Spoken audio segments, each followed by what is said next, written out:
வணக்கம் நேர்களே. கடந்த சில நாளா வழக்கத்துக்கு மாறான முக்கியமான சில தகவல்கள தொடர்ந்து குடுத்துட்ருக்கேன். என் பேர் ராஜா. இன்னைக்கும் சில தகவல்கள் இருக்கு. அது என்ன அப்படிங்கிறத டீட்டெயில்டா பார்க்கலாம். வாங்க நிகழ்ச்சிக்குள்ள போகலாம்.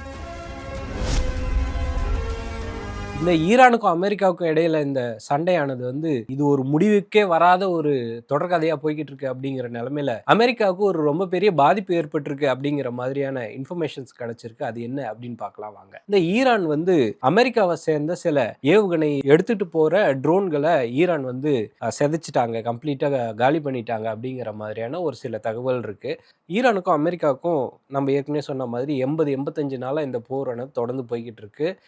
போன பிப்ரவரி 28ஆம் தேதி ஈரானில் இருக்கிற கமேனி அப்படிங்கிறவரை அமெரிக்க படைகளும் இஸ்ரேலும் சேர்ந்து கொண்டுட்டாங்க அப்படிங்கிறத நம்ம பார்த்தோம். அதே போல் ஏப்ரல் 8ஆம் தேதியிலேருந்து இந்த 2 நாடுகளுக்கு இடையில சீஸ்ஃபயர் நடந்திருக்கு அப்படின்னு அனௌன்ஸ் பண்ணுறாங்க. ஆனால் அந்த சீஸ்ஃபயருக்கு பிறகும் 2 நாடுகளும் ஒருத்தருக்கு ஒருத்தர் அடிச்சுக்கிட்டு தான் இருக்காங்க அப்படிங்கிறது தான் முக்கியமாக கவனிக்க வேண்டிய ஒரு முக்கியமான விஷயம். அமெரிக்காவை சேர்ந்த MQ-9 அப்படிங்கிற ஒரு டைப் ஆஃப் ரீப்பர் ட்ரோன் இருக்குது. இந்த MQ-9 அப்படிங்கிற ஒரு ட்ரோனுடைய விலையை பார்த்தீங்கன்னா $30 மில்லியன் அப்படின்னு சொல்கிறாங்க. அதில் ஒரு அட்வான்ஸ்டான ஸ்கேனர்ஸ் இருக்குது. அதே மாதிரியான சென்சார்ஸ்லாம் இப்போ நம்ம தரையிலேருந்து பார்க்குறத விட ஒரு குறிப்பிட்ட ஹைட்லேருந்து தரைப்பரப்பை எப்படியெல்லாம் ஸ்கேன் பண்ண முடியும், எப்படி அளவு எடுக்க முடியும் அப்படிங்கிறது மாதிரியான ஸ்பெஷாலிட்டி கொண்டது இந்த ரீப்பர் வகையை சேர்ந்த இந்த ட்ரோன்கள். அமெரிக்க படைகள் $1 பில்லியன் மதிப்புள்ள 30க்கு மேலே ட்ரோன்ஸை இழந்திருக்காங்க அப்படிங்கிறத நம்ம கவனிக்க வேண்டியது இருக்குது.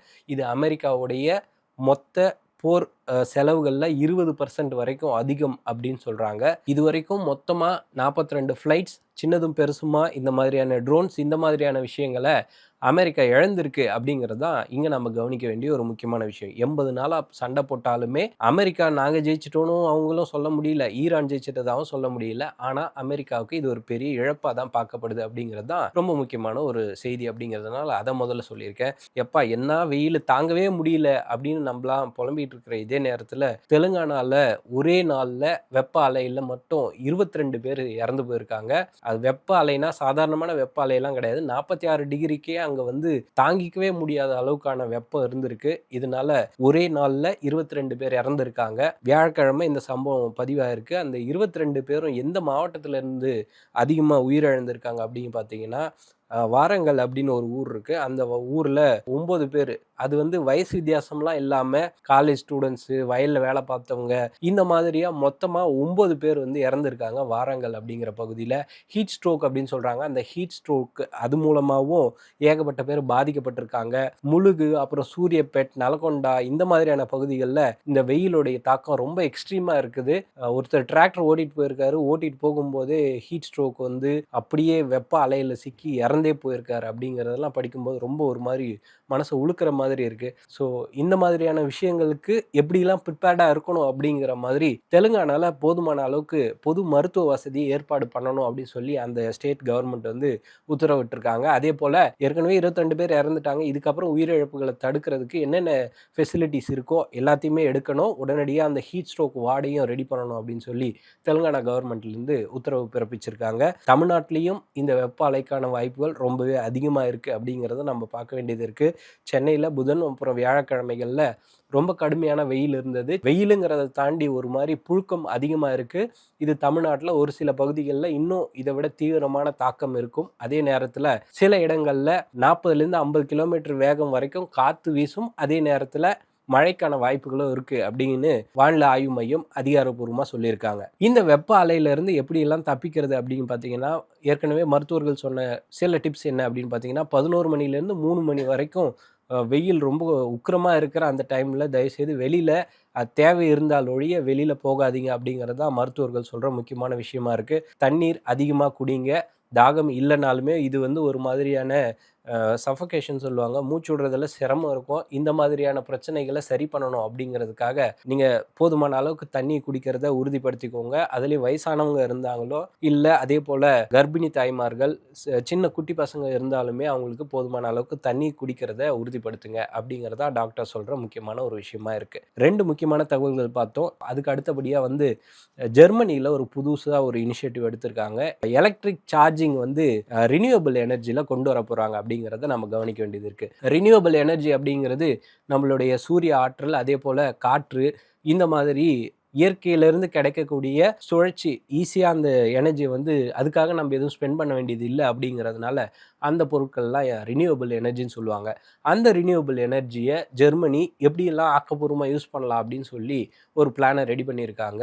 நம்மலாம் வந்து கார்பன் வேணாம், கார்பன் டை ஆக்சைடு கார்கள்லாம் அதிகமாக வெளியேற்றுது அப்படிங்கிறதுனால எல்லாம் ஈவியை நோக்கி போகிறாங்க. அதே நேரத்தில் பெட்ரோல் டீசல் விலையும் அதிகமாக இருக்குது அப்படிங்கிறதுனால ஜெர்மனியோட இந்த இனிஷியேட்டிவ் ரொம்ப ஒரு மாதிரி வித்தியாசமாக ஆனால் மக்களுக்கு தேவையான ஒரு விஷயமா இருக்குது. ஜெர்மனியில் எலக்ட்ரிக் ஃபாஸ்ட் சார்ஜிங் எல்லா இடத்துலையும் சார்ஜஸ் வச்சுருக்காங்க. ஆனால் அந்த சார்ஜஸை எப்படி அதுக்கு பவர் கொடுப்பாங்க அப்படின்னு பார்த்தோம்னா, ஏற்கனவே சொன்ன மாதிரி இந்த சோலார், அப்புறம் காற்று, இந்த மாதிரியான விஷயங்களை வச்சு அது மொத்தமாக ஒரு கிரிட் மாதிரி ஒரு அமைப்பு ரெடி பண்ணலாம். இப்போ வேற வேற பகுதிகளில் சோலார் ஃபார்ம்ஸ் வச்சிருவாங்க. அந்த சோலார் ஃபார்ம்ஸ்லேருந்து கிடைக்கிற எல்லா எனர்ஜியும் சென்ட்ரலைஸ்டாக ஒரு அமைப்பை வச்சு அதில் மொத்த எனர்ஜி சேவ் பண்ணி வச்சுக்கிட்டு இந்த வெஹிக்கிளுடைய சார்ஜிங்க்கு யூஸ் பண்ணலாம் அப்படிங்கிறது தான் ஜெர்மனியில் எடுத்திருக்கிற ஒரு முக்கியமான விஷயம். இது மட்டும் இல்லை, பேட்டரி ஸ்டோரேஜில் அடுத்து எப்படி கான்சென்ட்ரேட் பண்ணலாம், அதே போல் ஹைட்ரஜன் டெக்னாலஜின்னு சொல்லுவாங்க இல்லையா. இப்போ நம்ம குடிக்கிற தண்ணியே H2O அப்படிங்கிறதுனால ஹைட்ரஜனை எப்படி எரிபொருளாக மாற்றலாம், அதே நேரத்தில் சுற்றுச்சூழலுக்கு பாதிப்பு ஏற்படுத்தாமல் எப்படி மாற்றலாம் அப்படிங்கிறதுக்கான ப்ராசஸை ஜெர்மனி முன்னெடுத்திருக்காங்க.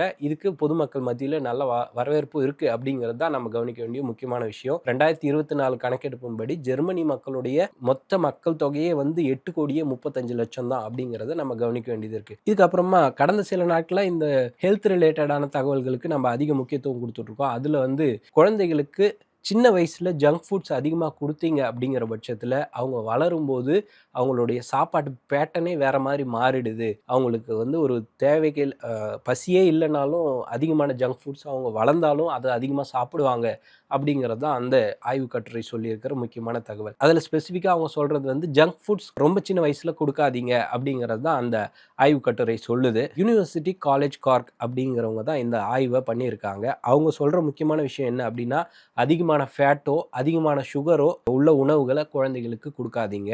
அப்படி நீங்கள் சின்ன வயசில் கொடுத்து பழகிட்டீங்க அப்படிங்கிற பட்சத்தில் ஃபுட் பிஹேவியரே கம்ப்ளீட்டாக மாறுது. அவங்க வளரும் போதும் அதனுடைய தாக்கம் இன்னும் அதிகமாக வேணும், இன்னும் அதே மாதிரியான சாப்பாடு வேணும் அப்படிங்கிற மாதிரி அடல்ட்ஹுட்லேயும் போய் அது ஒரு பெரிய தாக்கத்தை ஏற்படுத்துது. என்னதான் அவங்க ஒரு குறிப்பிட்ட வயசுக்கு அப்புறமும் இது அன்ஹெல்தின்னு தெரிஞ்சு திருப்பி நல்ல சாப்பாடு நோக்கி போனாலுமே சின்ன வயசில் ஏற்படுத்தின பாதிப்பு கடைசி வரைக்கும் அது மாறவே இல்லை அப்படிங்கிறது தான் அவங்க குறிப்பிட்டிருக்கிற முக்கியமான ஒரு விஷயம். நேச்சர் கம்யூனிகேஷன்ஸ் அப்படிங்கிற பத்திரிகையில் இந்த ஆய்வை பற்றின ஒரு முழு டீட்டெயில்ஸ் இருக்குது.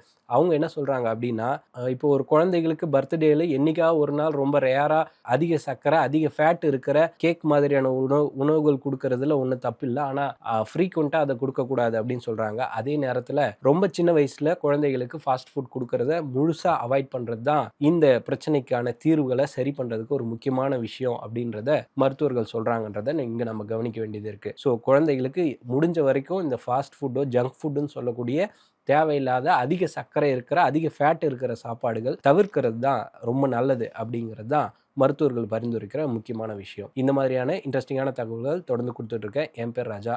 நன்றி, வணக்கம்.